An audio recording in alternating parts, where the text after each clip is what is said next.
അപ്പോ ഞാൻ അലിജോസ് Pereira AJP ആണ്. അപ്പോ അതിനൊന്നും ഇല്ലേ. അപ്പോ ഈ ലൈവ് വരാൻ വീഡിയോ ചെയ്യാൻ കാരണം സന്തോഷ് വർക്കായിട്ടുള്ള ആറട്ടെണ്ണം ലൈവ് ചെയ്യുകയുണ്ടായി. ഞാൻ കള്ളവടിക്ക് പോയി എന്നൊക്കെ പറഞ്ഞു തീർത്തും.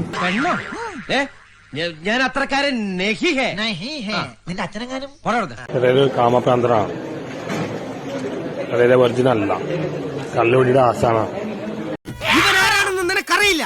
ഇവൻ ചെറ്റയാടാ, വെരട്ടിപ്പറ ചെറ്റയാടാ. തെറ്റായിട്ടുള്ള ഇൻഫർമേഷൻ ആണ്. ഞാൻ നിരപരാധിയാണല്ലോ. സത്യം തെളിയും, സത്യമേത ജഗതേ ജയഹേ ജനതേ എന്നൊക്കെ പറയുന്നു ഞാൻ. സ്വന്തം അമ്മയ്ക്ക് അവീതമുണ്ടെന്ന് പറഞ്ഞ ആളാണ് നമ്മുടെ പെരേര. പിന്നെ അവന്റെ അപ്പൻ അവന്റെ അമ്മയെ ഡിവോഴ്സ് ചെയ്യാമെന്ന് പറഞ്ഞു. എന്നോട് പറയാണ് വൈറലാൻ വേണ്ടി അവന്റെ അമ്മയോട് ക്രഷാണെന്ന് ഞാൻ പറയണോ? ഇത്ര അടുപ്പിടിച്ച മകൻ ഈ ലോകത്തുണ്ടോ? ഇത്രയും വലിയ ഗതികെട്ടവൻ ഈ ലോകത്ത് വേറെ ആരെങ്കിലും ഉണ്ടാവും എന്റെ കർത്താവേ? തെറ്റാണ്. കാരണം നമ്മള് വെർജിനാണ്, ശരിക്കും വെർജിനിറ്റി പോയിട്ടില്ല.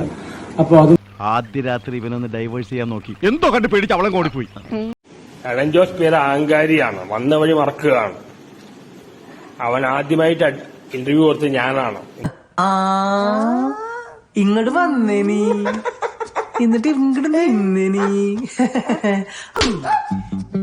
എന്നിട്ട് മീഡിയക്കാർ പറഞ്ഞു ഇനി എന്നെ വിളിക്കേണ്ടതാണ്. അവന്റെ മനസ്സുകൊള്ളില്ല, വക്കറിനാണ്, സ്വാർത്ഥനാണ്, അസൂയക്കാരനാണ്. കുടിഞ്ഞു പണ്ടാറടങ്ങി കുത്തുപാറ എടുത്തു പോട്ടെ നായിന്റെ മോൻ. നശിച്ച് നാറാണക്കല്ലെടുക്കും. സത്യമേത ജഗതേ ജയഹേ ജനതേ എന്നൊക്കെ പറയുന്നു ഞാൻ. കാരണം